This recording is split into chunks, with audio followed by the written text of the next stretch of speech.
Ultimate Game Preview. First-person shooters.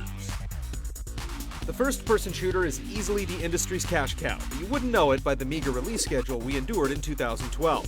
This year, things are looking up, with well over a dozen high-quality releases on the verge of gluing us to our couches for all-night frag sessions. Aliens, Colonial Marines. Gearbox has been on quite a roll of late, and it's looking to keep the momentum by bombarding with players with as many facehuggers and chest-bursters as they can handle in this direct continuation of the Aliens movie franchise. Bolstered by asymmetric multiplayer modes which allow players to take both roles, it's looking to have more legs than a queen alien. Crysis 3.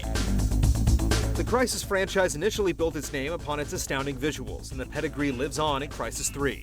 But it's much more than a pretty face. Taking place in an overgrown New York City underneath a biodome, expect the requisite superpowers being utilized courtesy of the nanosuit, as you attempt to wipe its confines of an alien scourge. Same as the old world.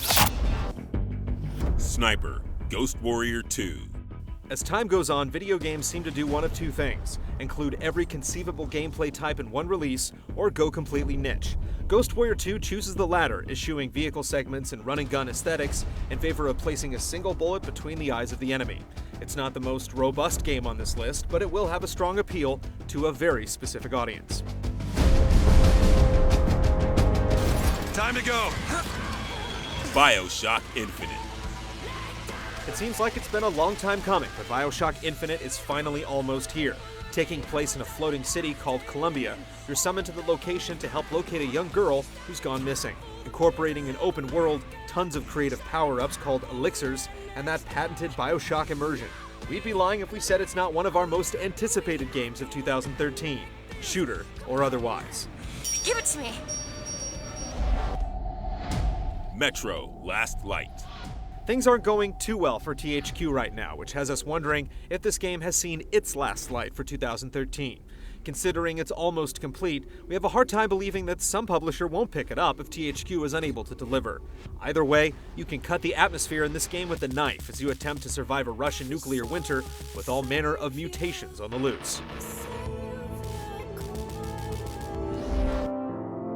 Dead Island, Riptide.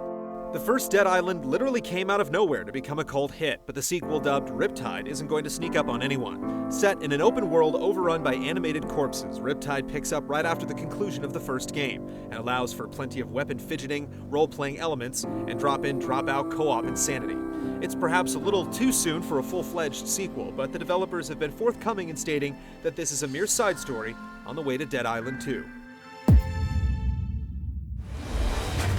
Battlefield 4. Yeah, we realize that the game hasn't been officially announced for 2013 yet, but with EA putting beta codes inside Medal of Honor Warfighter, it's basically a done deal. BF4 should continue the series' legacy as the world's most popular multiplayer to feature vehicles. Now, if DICE can just get the single-player campaign into shape, it could have a shot at Call of Duty's crown. Call of Duty, Modern Warfare 4.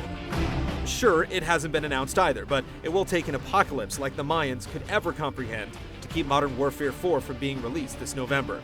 And Infinity Ward is going to have its hands full trying to keep up with all the advancements Treyarch incorporated into Black Ops 2 in 2012. Will it utilize branching story paths? How about the Pick-10 system? Millions and millions of players want to know.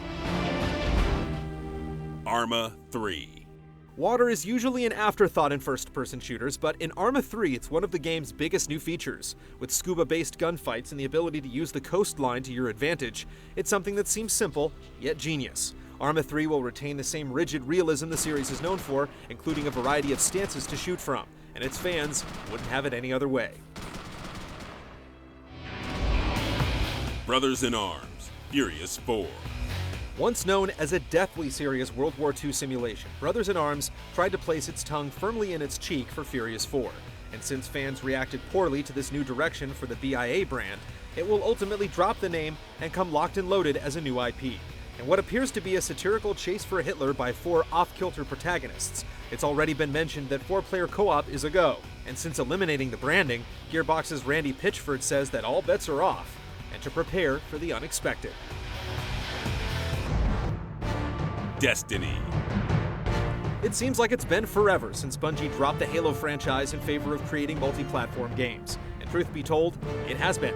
Its replacement, 343 Industries, has already finished 2 games, so it would come as no surprise that 2013 will be the coming out party for its new MMO-inspired shooter, Destiny. With just this lonely screenshot released so far, prepare for the coming media barrage. Dust 514. More than just a standalone shooter, Dust 514 has a unique twist in that it ties in with the undyingly popular strategy space sim EVE Online. You see, when you're shooting enemies in the face, there's someone playing EVE Online that will have an influence on your next skirmish. It's a refreshing idea, but one that can also be fraught with issues, particularly considering Dust 514 is free to play. It's a tough balancing act to perfect. Respawn Shooter. When the two heads of Infinity Ward left Activision and the Call of Duty franchise to start their own studio, there was much fanfare. It's almost 2 years later, and we've only seen 2 screenshots of the sci-fi shooter so far, but it stands to reason that 2013 will be its coming out party. With a pedigree like Call of Duty 4, we can't help but take notice, and we're equally intrigued by which platforms it will ultimately grace. Rainbow Six Patriots. The debut trailer for the next R6 certainly made us sit up and take notice, but it's been well over a year since then with little in the way of updates. But that's alright, because we've played every Rainbow Six that's ever been released, and we've rarely come away disappointed. Promising a more tactical bent and a grown-up story, it's looking to be a nice reprieve from the run-and-gun rank and file. XCOM. Fresh off its Game of the Year victory here on GT, the XCOM brand enjoyed a great 2012. But some folks may have forgotten that there's also a shooter on the way. The rub here is that rumors have been swirling that it may have switched to a third-person perspective. But until we get official confirmation, we're placing it here. If it even has half the magic of its strategy counterpart, it's certainly worth keeping an eye on.